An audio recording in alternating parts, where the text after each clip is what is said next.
Berjumpa kembali dengan saya dari ruang Bukan Iman Kaleng-Kaleng di Batam.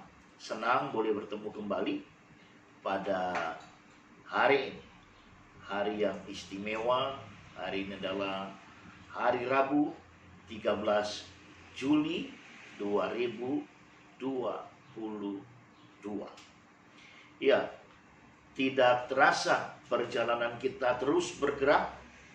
Di tahun 2022 kita sudah lewati Juni, dan hari ini kita segera memasuki juga pertengahan Juli 2022. Ada satu hal menarik di sini, para sahabat, yang saya mau katakan. Ketika kita ada, atau ketika kita masih ada sampai hari ini, itu semua karena kemurahan Tuhan. Itu semua karena kebaikan Tuhan. Tapi jangan lupa, kenapa kita boleh ada? Karena saya terlalu yakin firman Tuhan ini tergenapi dalam hidup kita. Dan itulah yang menjadi tema kita hari ini. Jangan takut. Ya, jangan takut. Firman Tuhan dari Yesaya 41 ayat 10 berkata demikian. Janganlah takut, sebab aku menyertai engkau. Janganlah bimbang, sebab aku ini Allahmu. Aku akan meneguhkan, bahkan akan menolong engkau. Aku akan memegang engkau dengan tangan kananku yang membawa kemenangan. Yes, itu dia firman Tuhan yang dahsyat dan luar biasa. Firman Tuhan ini dimulai dengan perkataan jangan takut. Kenapa? Sebab Tuhan yang kita sembah, Yesus namanya, adalah Allah Immanuel bagi kita semua. Allah yang berjanji menyertai kita sampai kepada kesudahan zaman.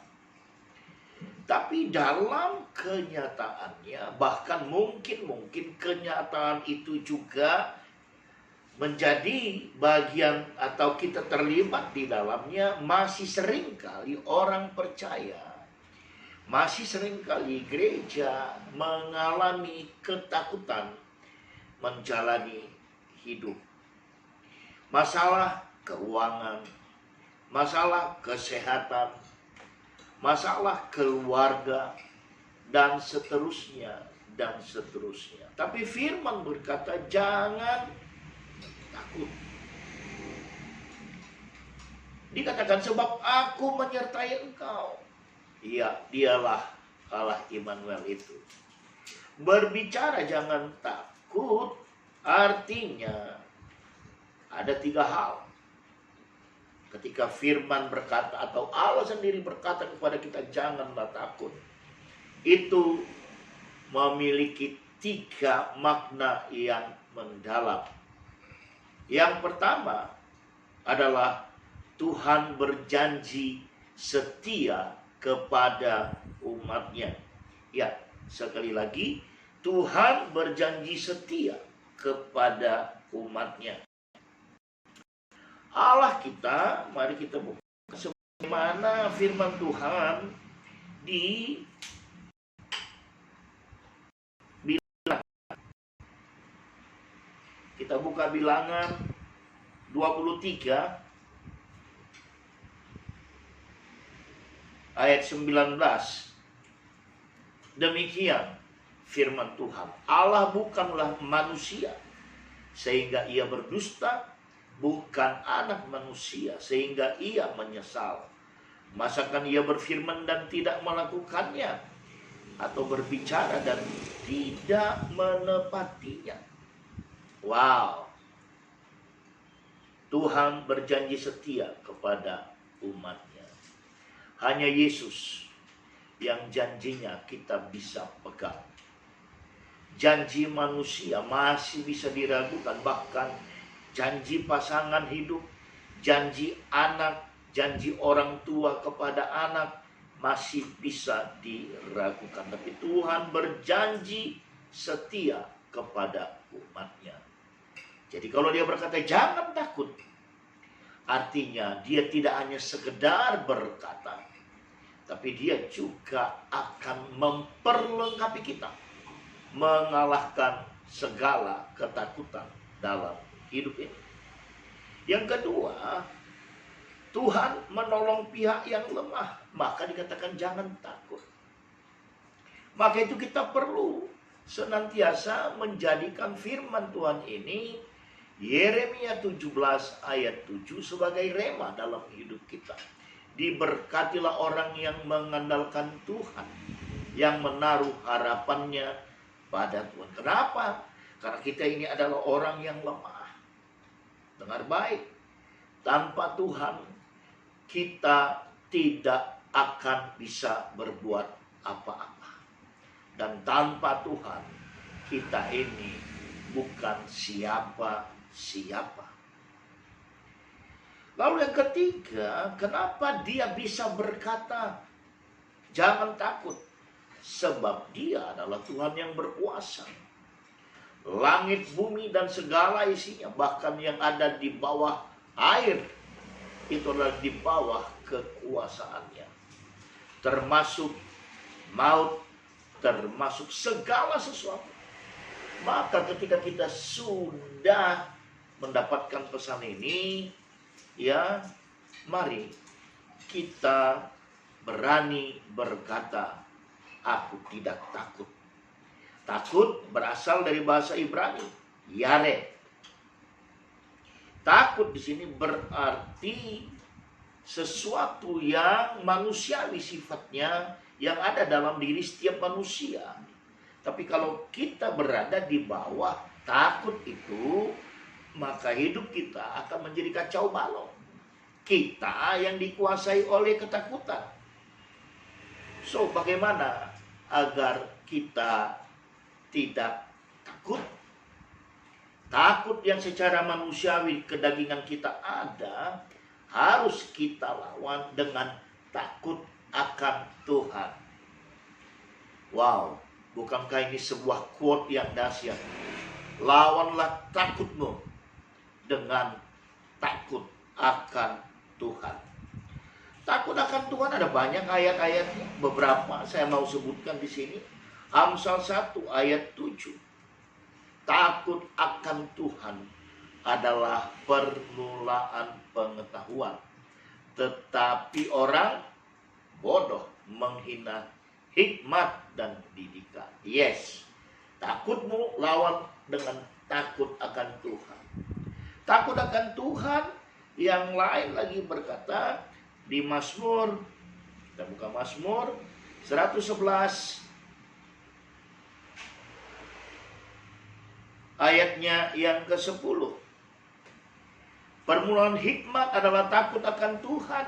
Semua orang yang melakukannya berakal budi yang baik. Puji-pujian kepada Dia tetap untuk selamanya. So, takut kita tadi kita lawan takut akan Tuhan yang akan memberikan kepada kita hikmat untuk boleh menjalani hidup ini dengan benar dan di dalam kebenaran tentunya. Lalu dikatakan juga di Amsal 19, ada banyak ayat yang perlu kita dengar agar kita semakin kokoh. Amsal 19 ayat 23 berkata demikian, takut akan Allah mendatangkan hidup, maka orang bermalam dengan puas tanpa ditimpa malapetaka. Artinya kita bisa menjalani hidup ini dengan enjoy, dengan sukacita. Karena kita benar-benar takut akan Tuhan, bukan takut situasi dunia. Lalu Amsal yang 14. Amsal 14 ayat 26 dan 27 demikian. Sahabat berkata, dalam takut akan Tuhan ada ketentraman yang besar, bahkan ada perlindungan bagi anak-anaknya. Takut akan Tuhan adalah sumber kehidupan, sehingga orang terhindar dari jerat maut. Wow, luar biasa. Takut dilawan dengan takut akan Tuhan. Ternyata ketika kita menjadi pribadi yang takut akan Tuhan, ada itu banyak hal yang terjadi. Di perjanjian baru dikatakan di 2 Timotius 1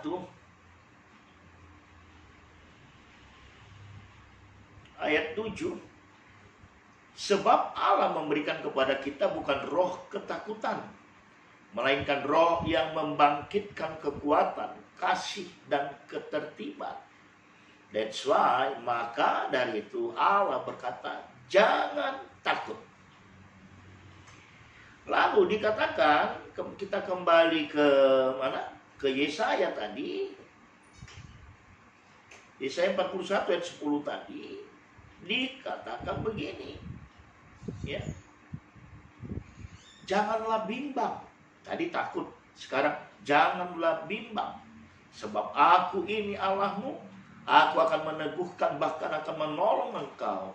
Aku akan memegang engkau dengan tangan kananku yang membawa kemenangan. Bimbang, bahasa Ibraninya adalah sa'a. Artinya, jangan gampang kecewa pada Tuhan. Ya, artinya gampang kecewa. Redup dalam keyakinan. Maka ketika kita menjadi orang-orang yang bimbang, ayat Alkitab menjelaskan banyak hal, tapi saya kasih tahu kepada kita, ketika kita memiliki iman kaleng-kaleng, kita akan penuh kebimbangan. Orang yang bimbang tidak akan pernah mendapatkan apapun dalam hidupnya. So, mari hari ini, ketika perjalanan kita semakin menjauh, pesan jangan takut itu merupakan sebuah kunci bagi kita untuk kita bisa menapaki jalan hidup ini dengan benar, melalui hidup di dalam kebenaran. Saya yakin dan percaya kita semua akan bertumbuh bersama menjadi gereja yang dewasa, orang percaya yang dewasa, sehingga kita benar-benar tidak akan pernah takut. Bukan karena kuat gagah kita, tapi karena Allah sendiri berfirman kepada kita, jangan takut. Demikian dari saya. Semoga memberkati. Sampai bertemu di ruang bukan iman kaleng-kaleng pada kesempatan dan waktu yang lain. Tuhan Yesus memberkati.